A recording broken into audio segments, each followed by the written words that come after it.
Hey guys, welcome back to the channel. It's Angel here, and we're in McCarthy, Alaska. And if it's looking a little green in the summary, that is because it is in fact June in my simulator, because showing you a bunch of cool airports and scenery covered in snow will be a little bit impractical.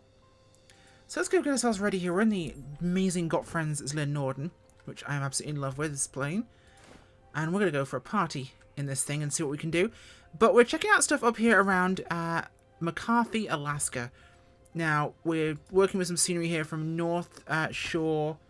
Let's get you guys' username right here. It is North Coaster 76, who's created scenery for this entire region of McCarthy. Tidied up roads, cleaned them up, resurfaced them, as they should be in real life, that is. Added a bunch of new airstrips in the area that were in the scenery, but not actually done up properly by Flight Sim. So we have things like Swift Creek, we have Fireweed Airport. In fact, let me just show you the stuff on the tablet here. So this is stock airport here at McCarthy, but we'll be flying out to here as it's decided to not actually show up in my flight path. But we have up here, we have Fireweed Airport, and then we'll come down here to this bad boy, which is Swift Creek, and then right down to here on the very end of this point, this confluence point between the, where is it here, the Kennecott River and the Copper River. We have North's House. And then we head down to the classic, the eponymous Ultima Thule camp down there. Their resort. So, of course, actually, it's not the Copper and the Kennecott. So, the Kennecott's along here. And the Copper is here. The Copper's the one that goes north-south here, down towards Chittenden. So, we're going to be having flying around this little region today. Should be some cool stuff to see. So, let's go get our bad boy ready to go. Pull stuff off here that needs to be pulled off. All our intakes and bits and bobs are removed. Chocks it out. Let's hop on in, shall we? Now, I do really wish I could have the door open in this thing, but such isn't life sometimes. You just can't. Total shame. Right, so battery to on.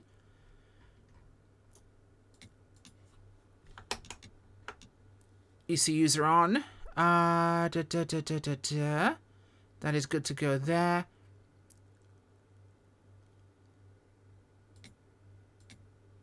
What else do I need to make sure is turned on here?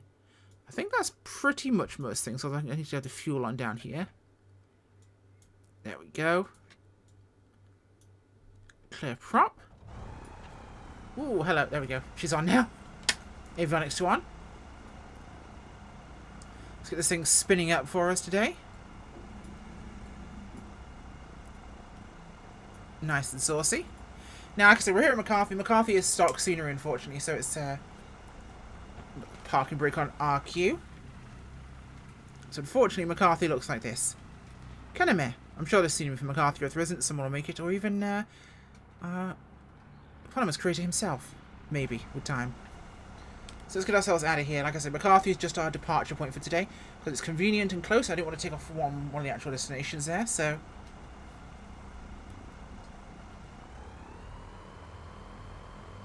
Did I release my parking brake? I could have sworn I just released my parking brake.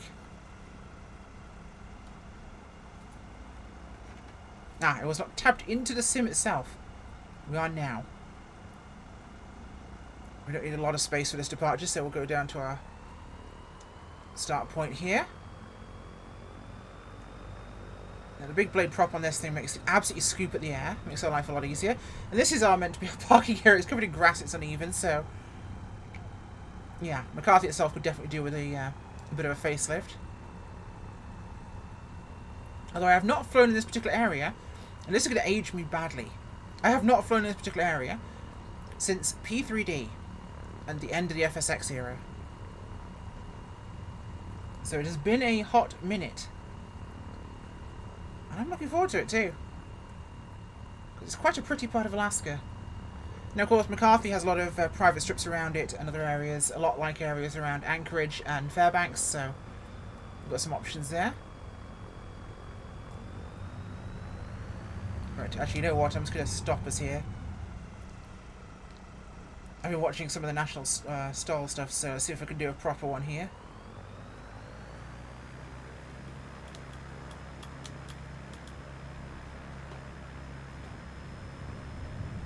1 and 2 and... Whew. Okay, that'll do. That was a little saucy, wasn't it? Whew, okay. A little saucier than I'd have liked. And take off like that. Whew. So we've got the glacier up here, leading down from the mountains to our north. And as you can see, the roads in many places here have been cleaned up and resurfaced, although not directly in this exact spot, but you'll see them soon as we come across here. This is all the glacial terrain and the end of the glacier, so we're going to swing south and get to some of the actual resurfaced river area, which is just about here. So this terminal kind of lake here at the end of the glacier does seem to be a little bit dirt in terms of scenery, but that could do have been cleaned. Which you'll see as we come closer, the lake and or the rivers and bridges all seem to be a lot better off here. Which you'll see external to the plane there. A lot more of the actual water masking has been improved here. And notice a lot of these bridges here are now properly cleaned up, and that is because I had the wrong light switch enabled, so...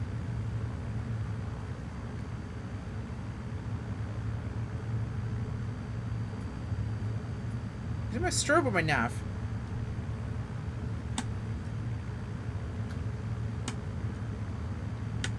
There we go. Everything's fixed now. Yay!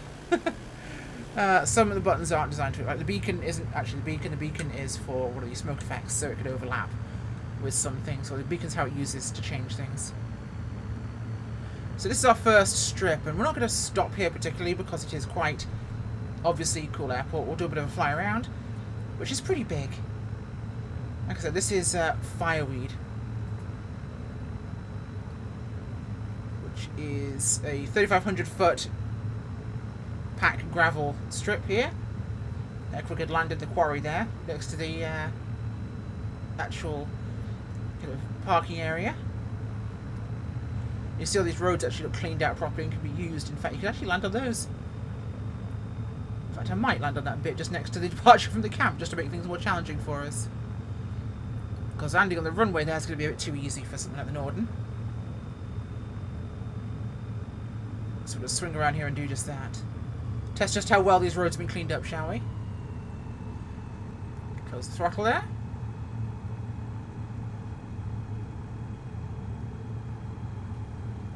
Bring our speed down.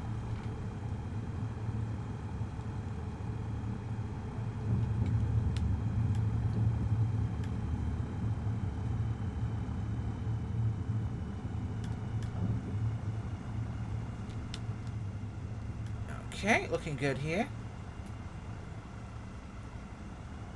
Let's fall out the sky a tad, shall we? At a whopping 44 knots.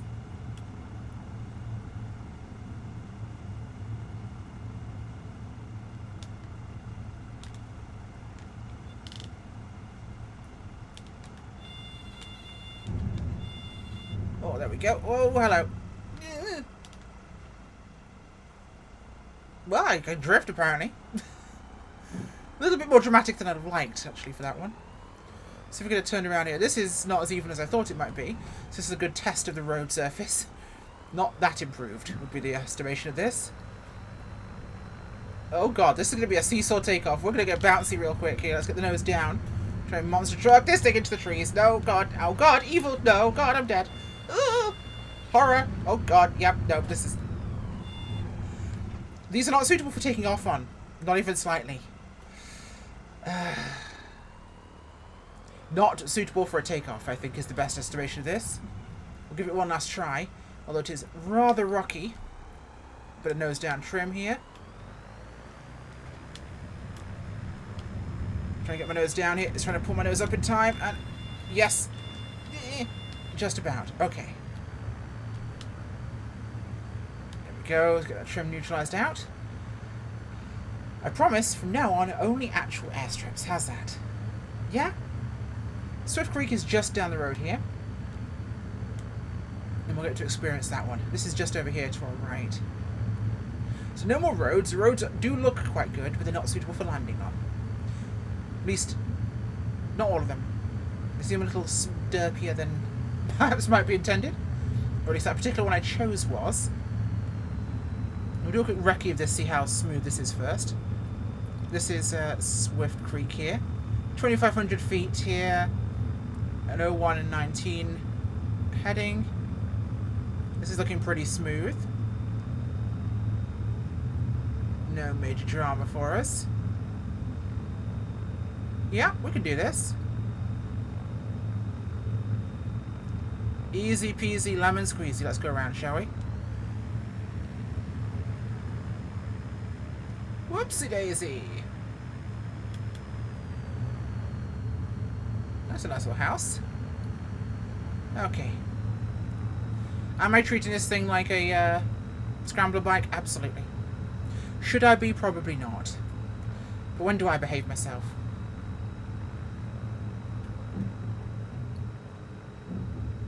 Okay. First notch flaps in. Second notch, and we'll bring her around. Very, very slow, very gentle, down to 36 knots there. Very tight little tiny pattern. Bring the nose around here.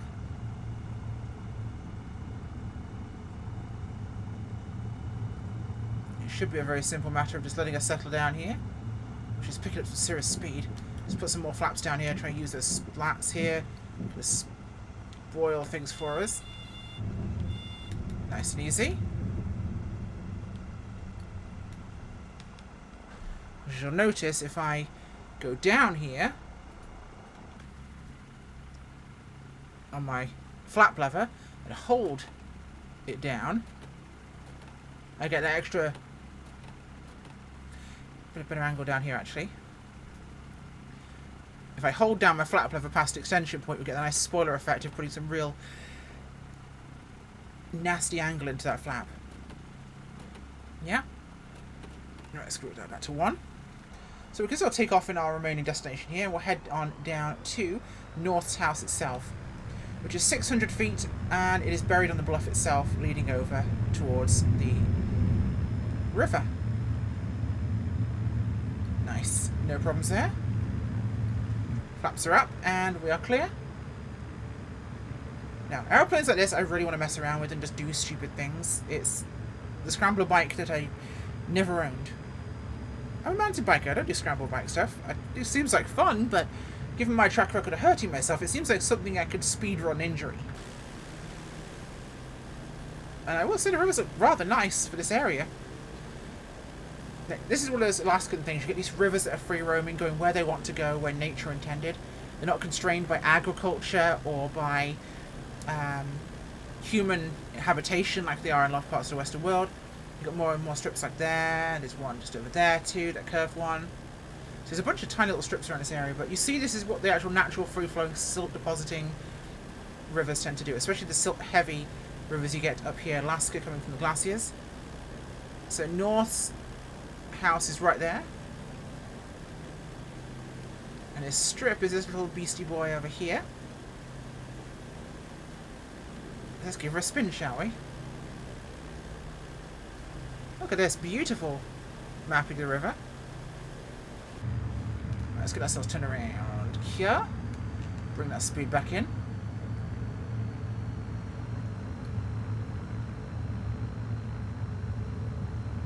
Nice and simple.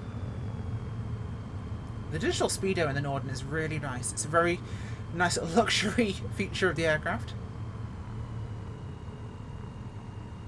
There's our strip. So, slow this thing down, we'll put some brakes on.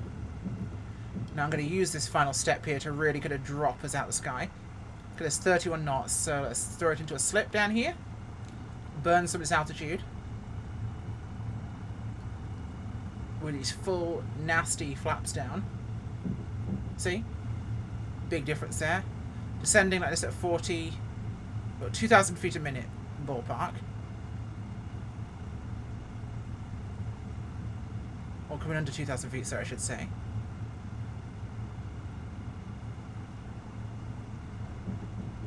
Take a notch back up there of our flaps, straighten up here, give it some power.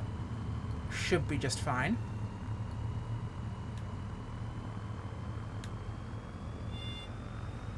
That's okay. That's okay. Trees are a little cozy.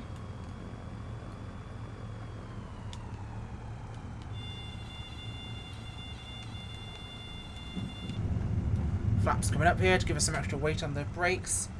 And we are down and sorted. Now I'm just going to put the brakes on here. Let's hop out real quick here. Can I run over to North's house? How far away is it? I know there's a road that takes me there. I think it might take some work. I'm very much lost in the woods right now. There appears to be a road down here. I'm very lost. Let's go back to the plane here for a second. We'll quickly fly up here. Oh, it's over there. Right. Let's try this again. This way! Let's go to Forest Adventure, shall we? Honestly, this is one of the things I love most about the new sim, is getting to actually explore the ground terrain. Because it's so cool when you actually see this stuff. What you can actually do with it and what you can actually see. It looks impressively good. I mean, yeah, it's just decent tree models coupled with a reasonable, decent ground appearance, but you'd be surprised how many games this actually looks pretty reasonable. Now, with more localized scenarios, you can probably do quite a lot as a developer to really make the sim look very beautiful. The house is going to be up here somewhere, I think.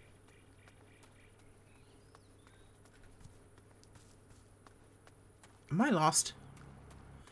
There's a hangar, there's a house. Okay, so this will be where we'll be parking up here. We've got a 170 parked outside it there. Oh, is that a 140? That looks like a 140 with a rounded tail fin. So a hangar. A little house. Now, how he's got a sports car all the way out here, I'm pretty impressed. The tractor, the four-wheeler? Caravan? Sure. The SUV? Yeah, sure. Well, it looks to be an Aston Martin. It's pushing it. Oh, it's a Rolls. Really? Get your Rolls out here? Alaskan flag. Pretty sure it's the Alaskan one. Yep, not the EU flag. Nice little seating areas here. Balcony. Very atmospheric. I do like it. That is very spiky gravel. That is incredibly spiky gravel. Wow. That is gravel I would not want to walk on barefoot. Whew. Yeah, that'd be a bit much. Let's go back to the plane, shall we? Enough of adventuring people's houses. Let's get turned around and get out of here, shall we? One notch flaps. We'll go down to the end here. We'll spin around. And let's see, jaunt down to Ultima Thule itself, which shouldn't be too far for us. Okay, here we go. We'll play how fast can we get off the ground again here.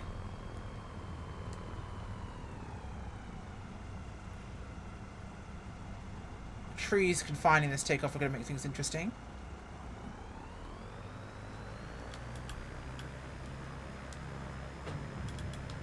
Oh, let's go. Nose down. No, it's a tree. That's a tree. That's a tree.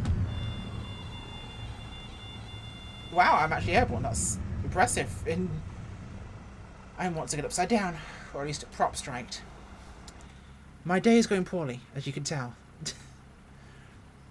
This thing does have a little bit of weirdness to it sometimes. I'm not sure if it's me or it, but I'm probably the one to blame. Invariably, it's my fault. There we go. Let's do it normally, shall we? We'll behave ourselves for a takeoff. He's wanting to nose up so hard. There we go. And we're out and away. Yeah, I think I'm doing something wrong with my trim here. Okay, we're good there. Okay, no problem whatsoever. And we should be good from here. Out over the river. Flaps are good. Okay. Now, we're skirting past those mountains that way, so we should be okay for now. Put this back open again. And it should be a simple run down here, across the flatlands towards the lake and Ultima Thule in its destination. So, we'll set our power where we want it to be. Set our flaps as well. Or power, not flaps, sorry. Semi-prop. I don't think that's even a thing in a second. I think it's fader control. Which would make a lot more sense.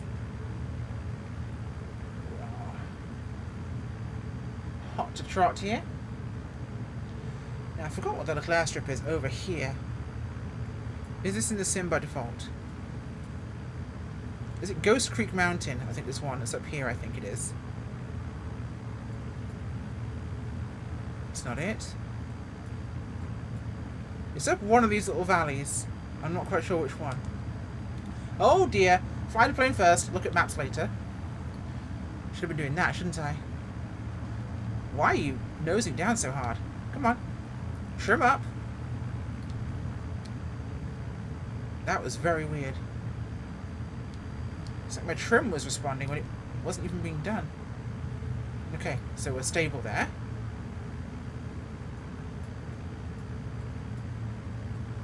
But I recall it being one of these offshoots here. I think it was up there. But there's a little strip called Ghost Creek Mountain.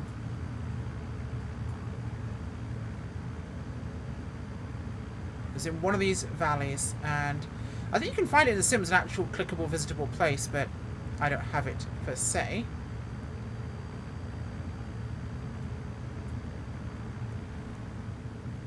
It's interesting with the sites around here, because whilst it might be plain, boring flatland to you, there's already a lot going on. We have the wide open plains here, grasslands, various forests just allowed to run wild. This is the kind of true, outside the mountainous regions, beauty of some of this terrain, although there's some elevation issues happening with glacial lake formations here. Now these are often formed, these kind of spot lakes you'll find, are often where large pieces of ice were left over when the glaciers retreated, or large pieces of debris that broke down later. So you'll find these kind of pits created by kind of chunks of ice being essentially left that later melted, and it does result in these kind of dotty lakes that are just around this kind of terrain.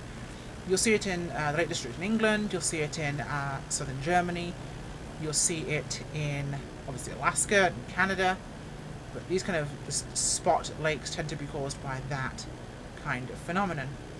So we've got Copper River heading down south there, and this is where we're actually heading to the lake here, but the Copper River heads that way, towards Chittner, which should be over here somewhere.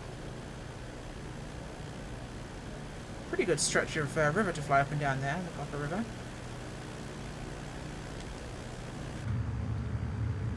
Let's make sure we are doing this properly. This thing keeps all over the place. I'm sightseeing far too much when I should be focusing on taking us where we're actually going. But those trips are actually pretty cool. To have a couple of extra options in that region is quite nice, because we often do get a little bit limited by what we've got, so it's always nice to have options. In a lesser flown area.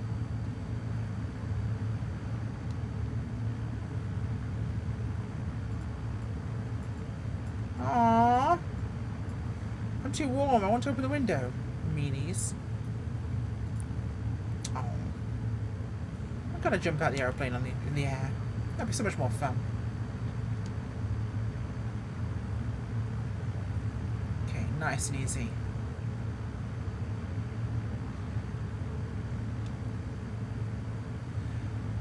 Now, we'll say this is a fun plane, but like all planes in 24, they all have their own ways of feeling a little bit spicy. We'll have to see how well that works. But, yes. Looking forward to upgrading my machine. That'll be nice and useful for the sim. Definitely help me with creating content for you guys. Of course, that's why I'd have to do it. What's this do? Oh, is this panel lights? Yeah.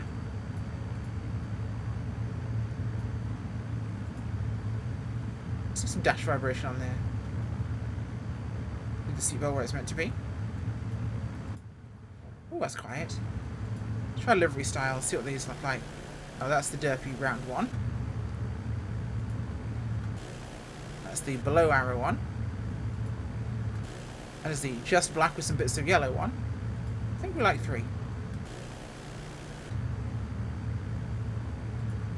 In engine counting, do we? Let's go for the super duper sports look.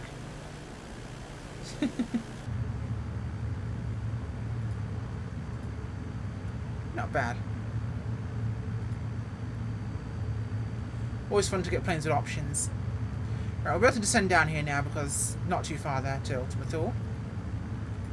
Just around the corner. Once you get your visual references of where the water is, you're pretty much good in terms of direction.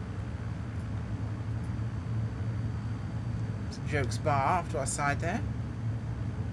I believe bar is in sandbar, not an actual drinking bar. That would be way too convenient.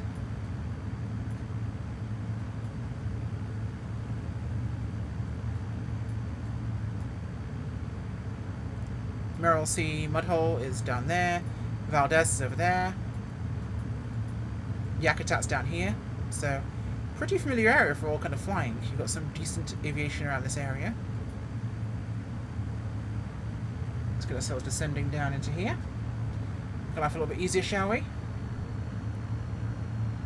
We're definitely speeding, that's for sure. Not a plane designed to go quick. In and out of some strange places, sure. Quick isn't one of them.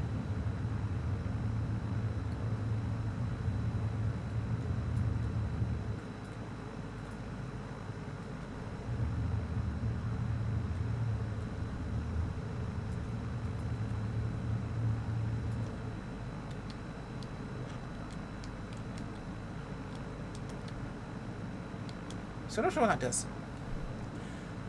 But it presses buttons, and buttons aren't a good thing to press. Let's bring our power back here. We're definitely going way too quick to descend. Get ourselves down here with the terrain where we should be. Some cool little spots to visit though. I definitely like this area. But it's my first time in that particular northern part around McCarthy, like I said, since the P3D days. And that really takes me back. Way back. I am really showing my age. Yeah, the old Coronado U206. Oh, with the cargo pack of the 185, and I'm so excited we're getting a 185, by the way. It's likely Coronado's one again. Hopefully it'll have the options for the Tundra tyres and the cargo pod, skis, the amphib floats. I don't know if it will or not, but with the variance ability of 24, there's every reason why they would include it. So it'll be super exciting if we get that one, but I'll even take a straight wheels one. Because somebody will... Oh no, because they're... Everything's still locked so far, so maybe they won't, but it'd be cool if we had that option.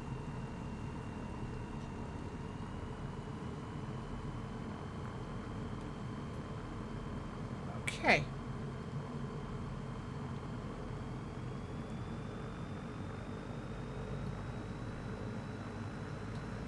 Not super far now. As you'll see on the magic tablet, we are just ahead of here. We go around the corner, up the hill, and kind of there. So basically look for the island in the middle. Right there. See? The big rocky thing. And that's us. No problem whatsoever. It's a little joyous cruise here. So, of course, everyone is getting those first 4 aircraft coming with the new updates included, which is super cool. So, a bit of a thank you and a sorry from Microsoft for 24's launch, which will be neat for everyone to get a bunch of cool aircraft free. So, I mean, if you think about it, 3 or 4 of those marketplace local Legends aircrafts, that's nearly £9 an aeroplane. So, you're almost looking at like £35 there. So, you're buying the base version of the game and paying for 4 add-on aircraft for half price of the base game. Sorry, wait, no. 4 of those would roughly come to about half the price of the base game. Ish. So you could get the base game and 4 extra aircraft free for the price of the base game. That's not a bad deal, to be honest. There are far worse deals than things. That puts it cheaper than 2020. So worth getting into. And I will say it again because it does bear repeating. The auto cliff generation in 2024 is my favourite thing in this sim. Because rather than having stretched grass terrain or stretched tree terrain, we get these inserts of these AI placed scree and rock segments that get put in by the sim automatically where it believes there should be a cliff face. And no, it's not perfect, but it's a heck of a lot better visually than the old sim.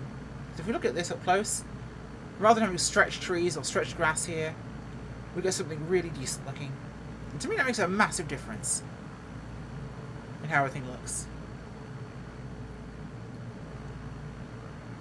Even just flying around in a bush plane this close to this sort of scenery, that looks so much better, doesn't it? I mean, this area is a little bit bland, if I'm honest. scrubby grassland, pretty low-res satellite imagery. But it makes a big difference. Which is always a good start. There's our island. Ultima Thule, we just passed it. It should be easy to land there. Ultima Thule itself is about 1,200 feet. So twice what we had at North. And about half what we had at Swift. So more than plenty for us to handle. If only doing this in the sim actually may be cooler in real life. One can only hope. I'm hoping to see some developers bringing out their releases now in January, February, now the sim's starting to stabilise out. That's another big one for me. I'm really looking forward to see what we get new. We've seen a DC9 come out, and unfortunately I'm not picking that one up because I'm really not the kind of person to review a DC9. The airliner and retro airliner people will be able to get that kind of thing just perfectly. I fly it and mess around with it. That's all I do. Would not be my niche in the sim. It's certainly not something people would come to me looking for a review on. As cool as it looks. Plus, I'm pretty sure right now my sim would murder itself with 2024 in an airliner. I'll cope with the smaller planes for the time being.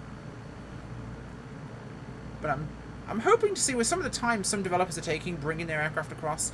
A lot have brought compatibility for their aircraft, so it will work in 24. But we've not seen full-on 2024 versions yet from some of them. So I'm excited to see what some will give us in terms of actual versions that work into the sim, so that will be quite important and telling. Here we are. We should be just up ahead. Just level there with the island. As you'll see, we are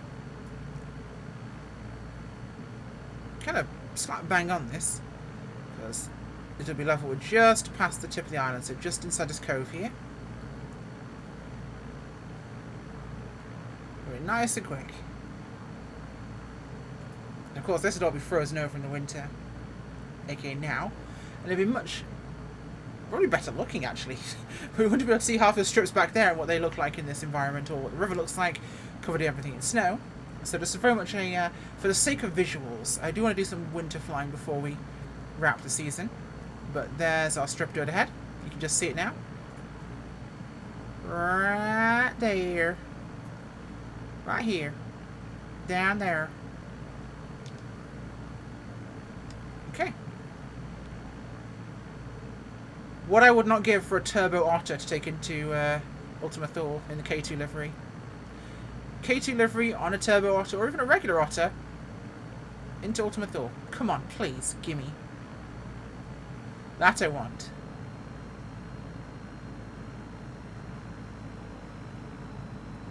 So we'll do a little bit of a fly past, we'll do a quick loop around, then we'll come into land. I realise I'm taking a lot of time here. This thing's not the quickest little plane. But I will say I've loaded into this airport before. This one's a cracker to have in your sim, regardless. If you don't put the stuff up north in, this is definitely one to add in. Because this is a great little destination to fly to. With a really cool looking runway. So you see here.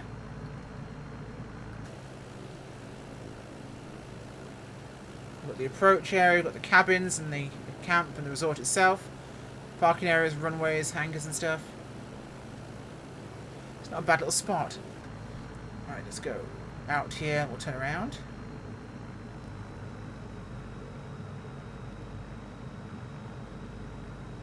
Bit of a keyhole. Turn through to final. Just let my nose down here.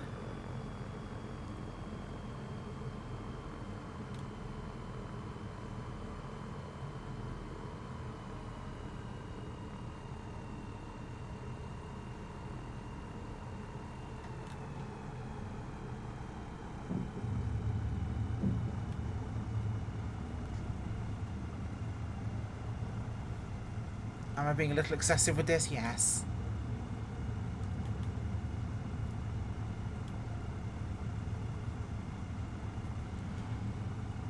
There we go. Slip helps everyone. Straighten myself out here. That's okay, it's okay. Calm down. You're okay. Relax, little Norden. Everything's fine.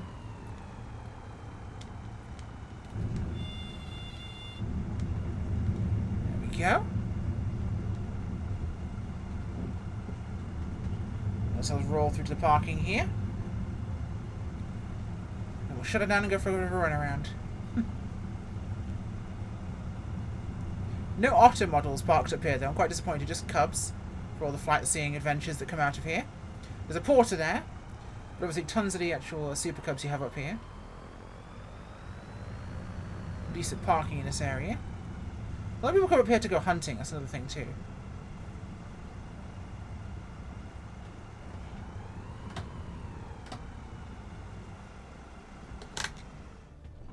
There we go. Put that on there. And we're parked up. Nice and easy. Can I put my chocks back on? I don't know if I can. I can't. Anyway, the camp. There's a PC-6 on its tail, which is weird.